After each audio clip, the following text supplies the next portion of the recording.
Olá, pessoal, tudo bem? Bem-vindos a mais um podcast Fuga para a Salinha, os bastidores da pós-graduação. Hoje estamos aqui com a mesa cheia e já direto vou passar a palavra então para ela, Gisele. Tudo bem, Gisele? Como é que Tudo está? bem, Bruno? Oi, gente. Muito feliz de estar aqui. Feliz de te ter aqui, nossa convidada especial de hoje. Oi, Patrick. Olá, pessoal, tudo bem? Só apresentando, muito obrigado a todos aqui presentes, né, para mais esse podcast. E passo a palavra também para a Ana, nossa. Oi, gente, bom dia, boa tarde, boa noite. Eu sou a Ana Cláudia, eu sou a voz leiga aqui desse podcast. E vamos começar, então? Isso aí, Patrick, que é a nossa convidada de hoje.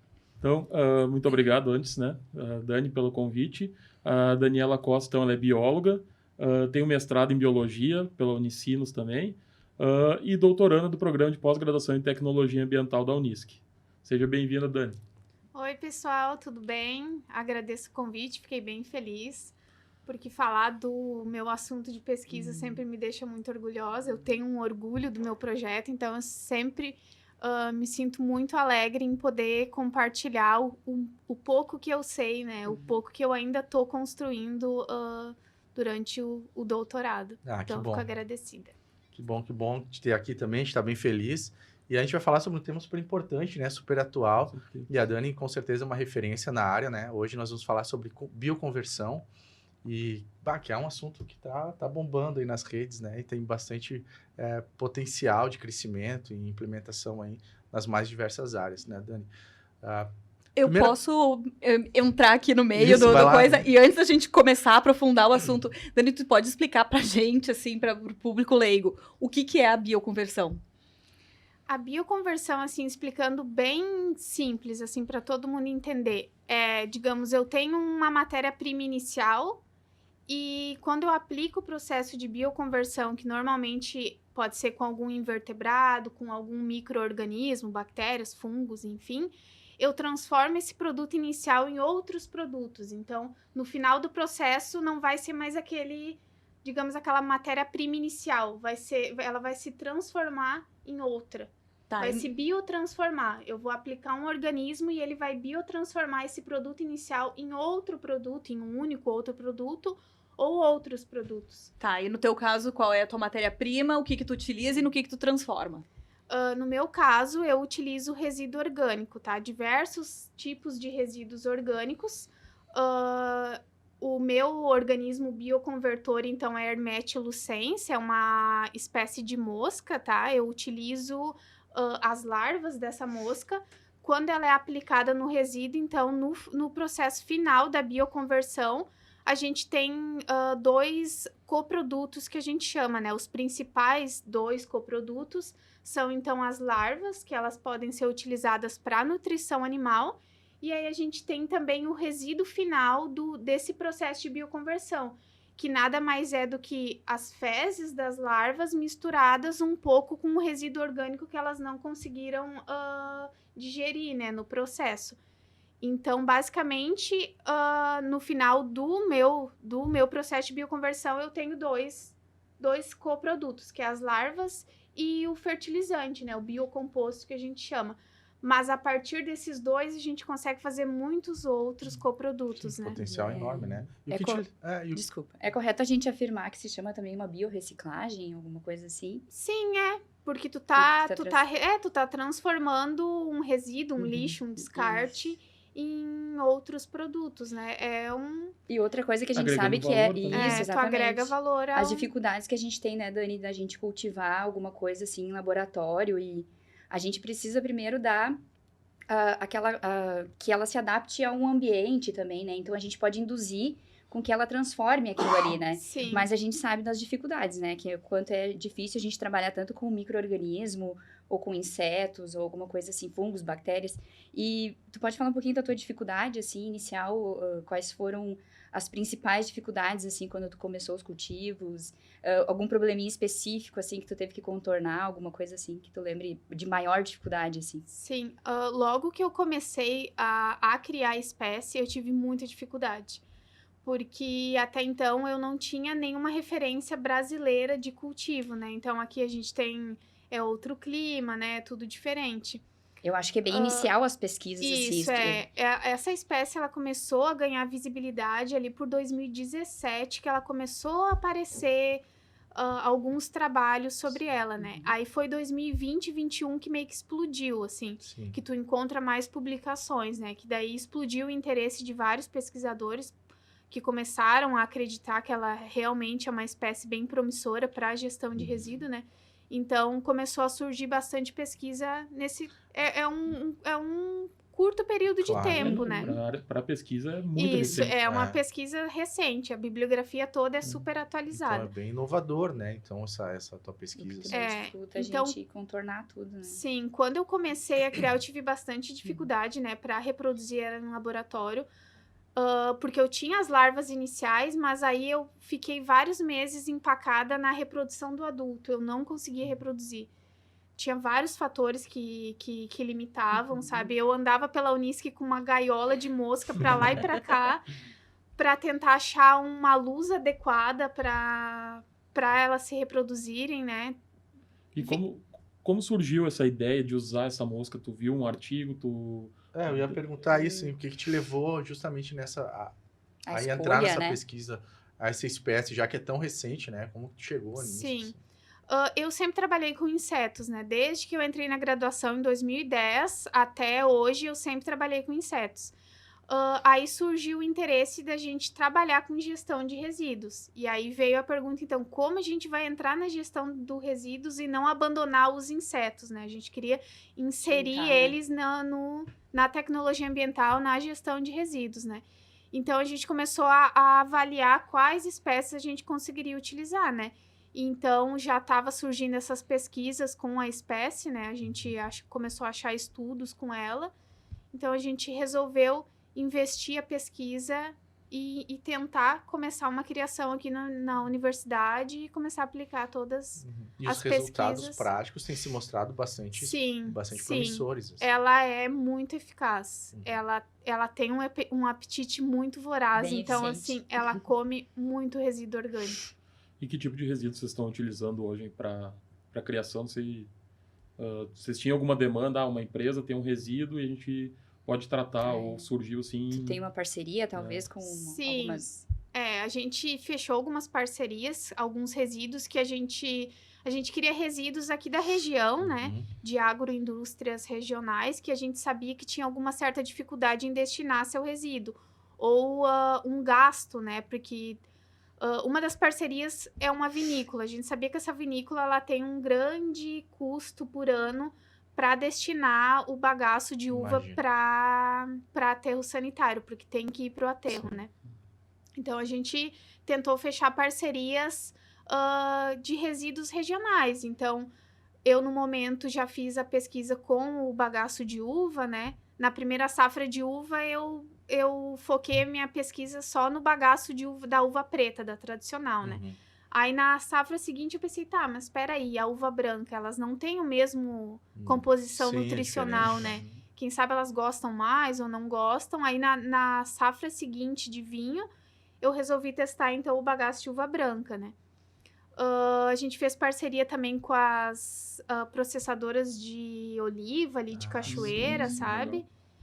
Processadora de citros também, lá de Montenegro, a Ecocitrus, que daí foi, então, os resíduos de bagaço de laranja. Vocês têm algum cálculo, assim, de quantos quilos elas conseguem comer? Sim, isso tudo foi tudo feito, os experimentos, pra gente saber quanto tu tem que colocar de larva inicial. Isso tudo a gente tem os resultados, né? Porque ela tem um período de tempo que ela se alimenta, então tu tem que saber quanto de larva tu vai botar e se ela vai conseguir comer aquilo tudo naquele período dela, que mais ou menos o ciclo da larva é uns 21 dias.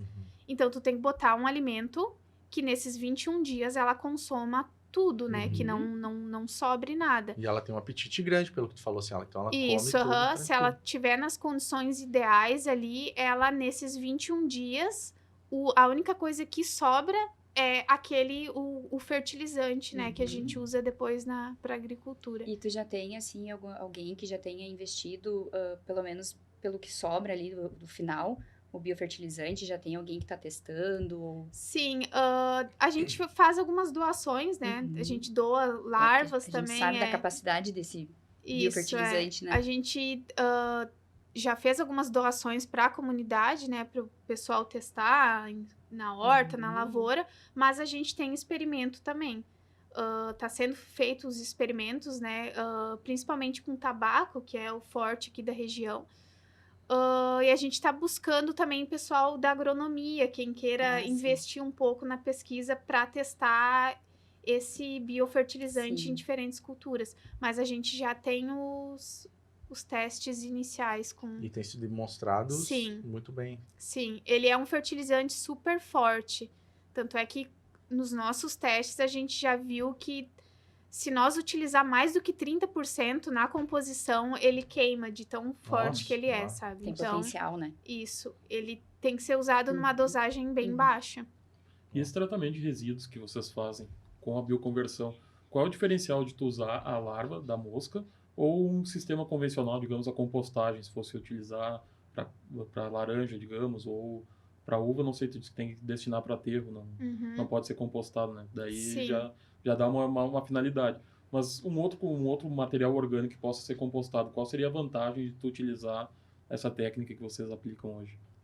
A principal vantagem é o tempo, né? Porque ela degrada esse resíduo num curto período de tempo, tá? O tempo normal é 21 dias, mas dependendo do resíduo, se é um resíduo nutritivo para ela, em 10, 14 dias ela já degradou todo. Então, o principal ganho dessa técnica é tu conseguir gerenciar um volume enorme de resíduo em um curto período de tempo, né? A compostagem hoje tu trabalha 120, 180 dias para estabilizar. Então... E a compostagem muitas vezes também não aceita resíduos cítricos, né?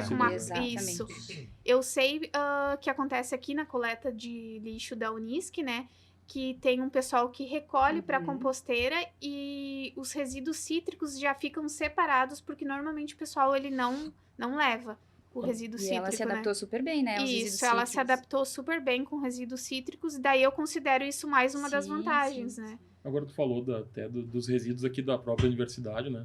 E a gente sabe que hoje, tipo, nas cidades, de 40% até mais, 60%, às vezes, dependendo do município, é resíduo orgânico, né? Teria um potencial de usar essa mosca para fazer esse tratamento, em vez de a gente destinar o resíduo orgânico das cidades para aterro, a gente utilizar numa biofábrica? Seria uma biofábrica? Uma escala maior. Sim. Não, a gente tem muito descarte de resíduo, né? O pessoal sempre acha que resíduo sólido que é o grande vilão, né? Mas o resíduo orgânico também é, porque quando a gente não destina isso corretamente, é uma baita fonte de contaminante, né? Sim. Então, o resíduo orgânico, ele é mais da metade do volume de resíduo gerado na população, né? E essa espécie, ela tem um grande potencial para isso. Inclusive, ela já é utilizada em outros países, principalmente na Índia. Tem algumas cidades que a gestão de resíduo orgânico deles é feita só através dessa espécie. Isso era uma pergunta que eu te fazer agora, assim. Como é uma pesquisa, é um assunto recente, né? Vamos supor, de 2020 para cá, com essa espécie. Como que tá na questão mundial, né? O Brasil, pelo que eu vejo, tá muito bem com a tua pesquisa. A gente está trabalhando bastante promissora, né? E esse apetite voraz dela é bom para nós, é benéfico, né? E como que tá no mundo isso? O pessoal tá aplicando, tá tendo resultados tão bons quanto? Porque eu sei que tem diferenças, né? Um pouco de cada país, a questão do resíduo muda um pouco. Tem se mostrado, os resultados têm apontado sempre para a mesma direção? Sim, não todos os resultados, eles são bem promissores, são resultados muito bons. E esses países que têm, digamos, um clima mais quente, né? Uma condição mais favorável para elas, eles já estão usando direto essa técnica, e né? O ciclo é o mesmo. Isso, o ciclo ele muda conforme o resíduo, tá? Entendi.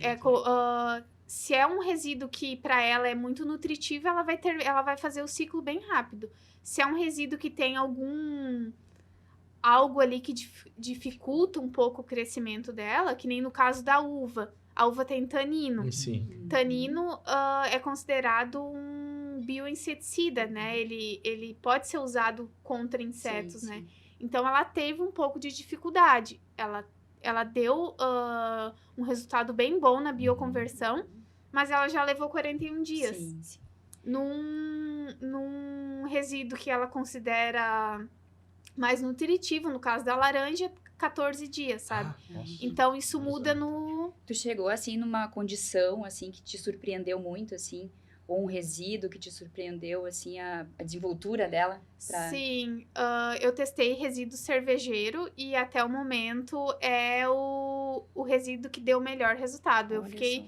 bem... Surpreendeu, né? Me surpreendeu bastante, sabe? Porque normalmente eu faço a dieta delas formulando assim, coloco um pouco de carboidrato, um pouco de proteína. Eu tento fazer uma dieta balanceada. E no final de semana uma cervejinha. Isso. Só que o resíduo cervejeiro foi o único resíduo que ela aceitou 100% a composição que veio a composição que eu recebi. É o resíduo que ela se desenvolveu Que só legal, com ele, interessante. sabe? Larvas que são chegadas numa cervejinha, então. Exatamente. A gente sabe que é um resíduo que é bem nutritivo, né? Proteínas, Isso. carboidratos, então acho que deve ter sido muito... E o tempo, assim, diminuiu? Alguma coisa mudou? O tempo foi em torno de 14 dias também. Só que uma coisa que a gente avalia não adianta ela se alimentar em 15 dias e depois essas larvas não serem viáveis para virar adulto, porque isso acontece. Precisa chegar num ponto Isso bom, acontece, né? que é no caso da oliva. Ela se alimenta muito bem da oliva, só que ela não consegue fazer uma carga energética para virar adulto depois. Então, digamos, eu tenho 100 larvas, daquelas 100, 20 vão virar adultas só. É uma Olha quebra só. bastante grande. Isso. E isso não aconteceu com o resíduo cervejeiro. Mesmo usando 100% de resíduo cervejeiro, a viabilidade do ciclo completo ficou em mais de 90%. Então, Olha, E nós temos aqui na região o resíduo de cervejarias é grande, né? o número de cervejarias tem aumentado também, né? E exato, o número de então. resíduos tem aumentado. Isso a gente avalia também, né? É óbvio que eu quero que ela seja eficiente no processo de converter o resíduo, mas se eu quero depois continuar esse processo utilizando essas larvas que se alimentaram no caso da oliva, eu preciso que elas fechem o ciclo completo, né? Sim. Então não me adianta ela só se alimentar do resíduo e depois ela não virar adulto para eu continuar Tem que ser viável o processo. Isso, tem que ser um Porque daí processo. fecha o ciclo, né? Isso. Ela fica adulto, depois se reproduz, tem a larva novamente. E assim, E no caso, está trabalhando numa escala pequena. Para escalonar para grandes quantidades de resíduos, digamos, pegar de várias vinícolas ou de várias cervejarias. Né? cervejarias. Seria um processo complicado escalonar essa nível produção? industrial, ele é viável? A gente poderia colocar um galpãozão assim com elas? Não, eu acredito, assim, pelo que eu já vivi no laboratório, é super viável em escala industrial. Até porque a gente já sabe direitinho quanto colocar de larva na quantidade de quilos. Então, se tu tá numa escala industrial, tu sabe quantas toneladas de resíduo tu tem, tu sabe quantos quilos de larva tu vai inocular ali, e tu sabe em quantos dias aquele resíduo vai ser degradado, sabe? Então, como já tem os resultados em escala de laboratório, escala piloto, aplicar numa escala industrial se torna bem mais fácil. E esses cuidados tu tem que ter, a gente foi no laboratório agora ali, dar uma olhada. Tem que ter uma temperatura média para elas, uma temperatura ideal para elas, luz, falou que estava andando com a gaiola de mosca. Quais são esses cuidados, assim, do clima, da luz, né? Qual é a viabilidade disso? Isso é bem importante, né? Porque no Rio Grande do Sul, nós no verão temos 40 graus e no inverno a gente tem 0 graus. Né? Acho que principalmente temperatura. Isso, um dos principais fatores que influencia, né, o desenvolvimento dela é a luz e é a temperatura, né? Então, aqui no verão, super tranquilo, calor ela curte. Isso. Aí, quando chega no período de inverno, o cuidado que a gente tem é manter o ambiente aclimatado, né? Ela se alimenta, ela suporta temperaturas baixas, mas ela já não degrada com tanta rapidez. A fome dela diminui um pouco. Tanto é que se eu pegar as larvas e deixá-las... Eu já fiz o teste de deixar elas sem alimento vários dias na geladeira. Elas sobrevivem, elas são muito resistentes. Só que para o processo de bioconversão, O que eu quero é que elas se alimentem Claro. o mais rápido Exato. possível, né? Sim, sim. Quanto mais rápido elas degradar esse resíduo, melhor para nós, né? Sim, ainda mais pensando em escala industrial, tu quer que Isso. chegue mais Isso. resíduo para te degradar mais e gerar Sim. mais.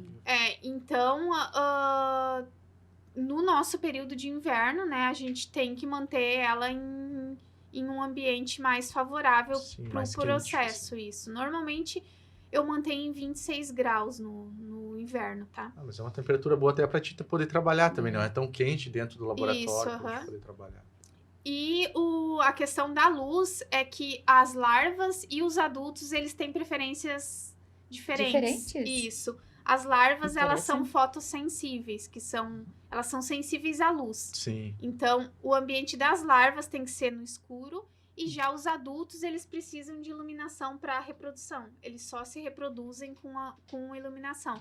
Por isso que era a questão que eu andava com as gaiolas. Entendi. Porque eu não queria que elas se reproduzissem em iluminação artificial. Eu queria iluminação natural. Então, eu passava o dia inteiro com uma gaiola pela Unisc, botando Isso é a elas... pesquisa, né, gente? Certo. Botando Isso é elas pesquisa. no sol, É o de noite glamour de recolhia, passear com no a outro dia gaiola. botava. Levando as mosquinhas pra passear. É. A gente sabe o quanto é difícil. Para elas se reproduzirem e eu consegui os ovos iniciais, que foi a maior dificuldade de quando eu iniciei a criação, né? Foi fazer os adultos se reproduzirem. Muito legal. Isso aí. E a minha pergunta também, então tu tem os adultos, qual é a taxa de, não é fecundidade, né, mas qual é a taxa, assim, eu tenho os adultos de crescimento, né? Quanto ela se a desenvolve. produção, como que funciona essa produção de larvas, assim? Assim, a reprodução dos adultos, quando é bem sucedida, gera muitos ovos. Cada fêmea, ela coloca em torno de 700 a 900 ovos. Nossa. Então, mesmo que eu tenha uma gaiola que tenha muitos adultos e a viabilidade dos adultos não for muito alta, mesmo assim eu vou ter um volume muito grande de ovos.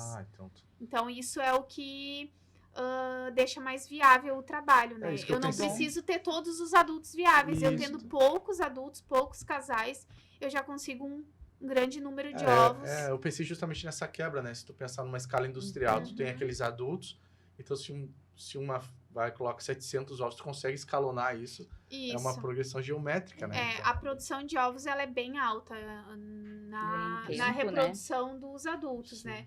E aí os ovos, em 4 dias, eles eclodem ali e aí já começa o ciclo. E aí, Sim. a partir do momento que a larvinha inicial eclodiu ali do ovo, Uhum. ela já começa a se alimentar. A gente sabe também que ela consegue produzir biocompostos, assim, né, Dani? Ela sintetiza. Isso. E isso pode também ser usada para uma dos nossos problemas, que seria o uso para alimentação, né? Ela poderia substituir alguns compostos. Ração animal, talvez, se ela poderia vir como um Sim, suplemento. Sim, ela já é utilizada em outros Uhum. países, já é registrado. A Nestlé, o ano passado, lançou a primeira, lá no... Não me lembro onde foi, mas eles lançaram a primeira ração PET à base de Hermetia. que legal. Que ela é rica em proteínas, Isso, ela em tem muita carboidratos. proteína. O mínimo que chega, assim, é 40% de proteína. Ótimo, E isso é aí bom. ela tem muitas gorduras também, né? Uhum. Então, ela é uma ótima fonte para alimentação animal. Só que aqui no Brasil a gente tem ainda a legislação, ela Sabe, tem limita alguns- um pouco, Aham. sabe? No momento, a única coisa que a gente pode utilizar é para alimentação de galinha, de Uhum. aves, e para alimentação de peixes. Uhum. É a única coisa que a legislação nos Permite. permite, né? Mas fora do Brasil já é utilizada para suínos, bovinos, alimentação humana, Uhum. alimentação pet, né? Uhum.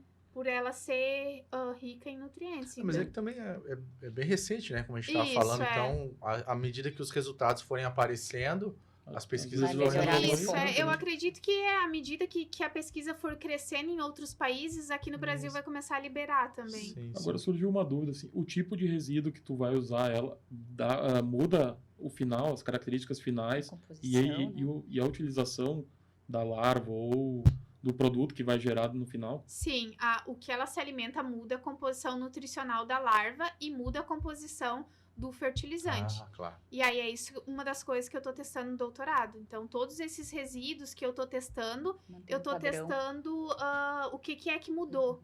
O que ela, no final ali do processo de bioconversão, ela teve mais proteína quando comeu laranja, quando comeu oliva, ela teve mais proteína... Entendi. Então, dependendo da dieta dela, você vai ter alguns ela parâmetros. ela muda a composição nutricional dela conforme a dieta dela. Isso é fantástico. Muito Então, legal. dependendo para onde tu quer aplicar a ração, para peixe, suíno... Isso, eu já sei qual o resíduo que eu vou tu alimentar sabe ela. Claro, a dieta dela vai se enquadrar para ganho de peso, ou Isso. massa muscular. Isso, dependendo. e isso também pro fertilizante, né? Porque a gente tem algumas culturas que precisam mais de nitrogênio, outras que Claro. precisam mais de... Certo. Então, Deve nisso ser aí a gente direcionado, consegue sim. direcionar também. Se eu alimentar ela com laranja, vai ter Isso. um nível de NPK tal. Claro. Isso é bom pro tabaco. Isso. Um nível tal é Teu bom resultado é referente ao teu início, digamos, né? Tu Isso. controla aquilo que tu claro. vai ter lá no final. Vai ter depois. praticamente uma receita, né? Vai Isso. sair com a receita pra... pronta. Isso, é receita. Tu quer pra nutrição animal, Isso. tu alimenta com tal coisa. Tu quer pro Isso. fertilizante, tu alimenta com tal É coisa. fantástico. E, por exemplo, se legal. eu usasse uma dúvida assim,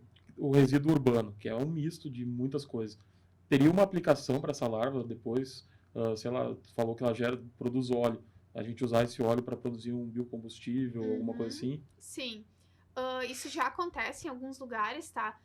Porque elas se alimentam também de dejetos. Então, na legislação, não permite que a gente use larvas alimentadas com resíduo Claro. contaminado, né? Sim. Então, o que outras empresas fazem em outros países? Eles utilizam essas larvas para degradar dejeto ou os lodos de estação de tratamento, tudo, né? E essa larva depois, ou ela é descartada em aterro sanitário, ela vai ser descartada, mas vai ser um volume muito menor do que o resíduo Com que certeza. seria, né? O descarte dela seria 5% do volume que Comparável. seria o resíduo contaminado, no caso, né? Ou então ela é utilizada para extração de óleo, que daí vai para biodiesel, principalmente para biodiesel, que é o que permite tu usar larvas que na teoria estariam contaminadas. Mas uma coisa que ela tem é que ela pode se alimentar de resíduos contaminados, mas ela degrada o contaminante. Então, a larva não vai estar contaminada. Não tem contaminação Não, cruzada, então Isso, não vai não, acontecer. ela não vai estar contaminada. Isso é muito Só que- interessante, né? Não, Consegue ela é- degradar. ela é- Ela degrada E. coli, degrada salmonela. Nossa, então quando tu mandar lá pra estação, se tu ia mandar o lodo contaminado, agora tu mandar ela vai... Isso. E ainda pode ser aplicado para outros fins. Se extrair o óleo, alguma coisa, você ainda pode fazer um ciclo, né? Fechar esse ciclo e gera pouquíssimo resíduo no final. Isso aí. Dani, a gente tá te ouvindo aqui falar. Obviamente, todo mundo tá vendo que tu é apaixonada realmente pelo assunto, né? E a pergunta que a gente faz aqui sempre no podcast, que a gente fala sobre pós-graduação, né? Os bastidores, a gente sempre fala. A Dani lá da graduação, né, que tá fazendo lá a tua biologia, conhecia um pouco do mestrado e do doutorado, tu sabia o que era pós-graduação, que hoje a Dani, doutoranda aqui, apaixonada pela pesquisa, né, pela ciência, e lá na graduação, como é que era? Tu conhecia, ouvia falar, tu tinha algum contato com pesquisadores, com doutorandos na época? Eu entrei na biologia aqui na Unisc, né, em 2010, e no meu primeiro semestre eu já entrei na pesquisa. Eu já entrei no mesmo laboratório que eu estou até hoje, que é no laboratório de entomologia. Então, desde que eu entrei, eu já tive contato com mestrado e doutorado, porque tinha no laboratório pessoal da graduação, tinha mestrandos e doutorandos. Então, desde o meu primeiro semestre, eu já tive contato com todo esse mundo, né? Essa troca. Então, desde cedo já tinha uma mente de pesquisa. Isso. Aí, quando eu me formei na graduação, eu já entrei direto no mestrado, já fui direto, né?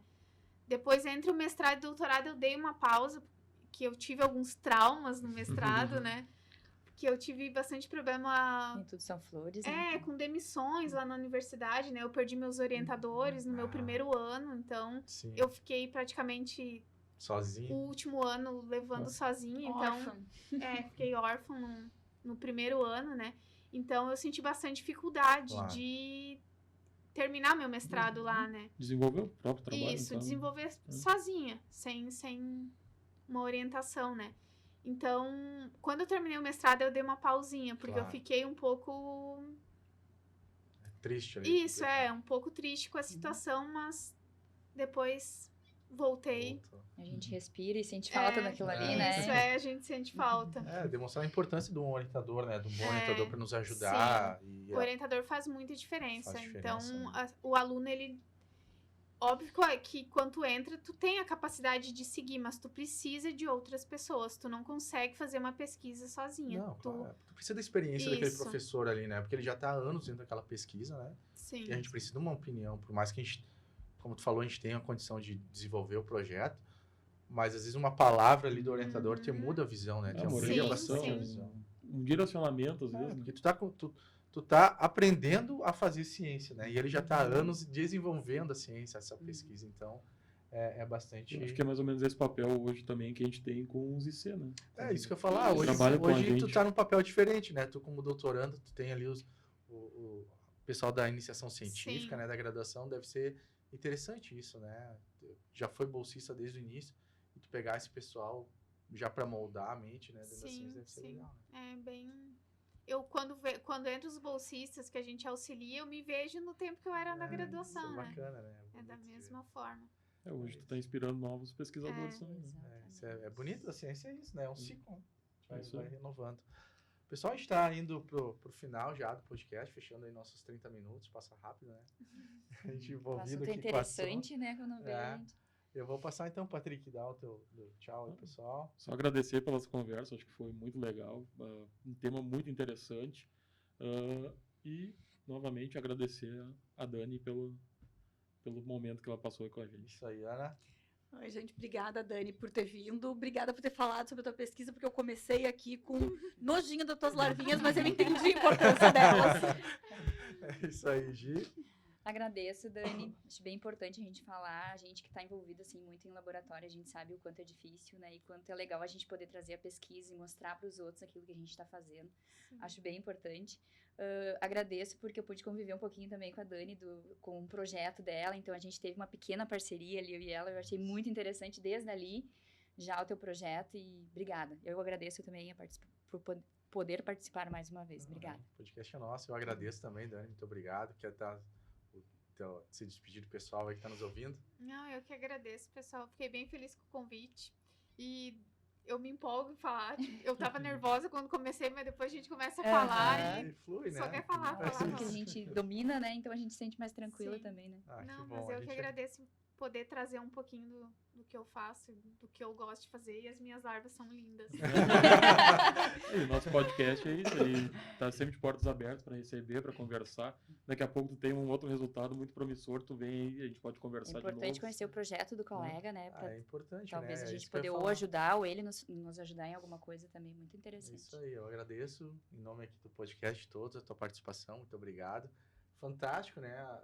Eu que sou da parte da tecnologia, quando me deparo com essas tecnologias, porque é uma tecnologia também, né? Uma aplicação, para mim é um admirável mundo novo, assim, eu fiquei bastante empolgado. A gente dá uma estudadinha antes do podcast para aprender e, cara, eu fiquei maravilhado mesmo.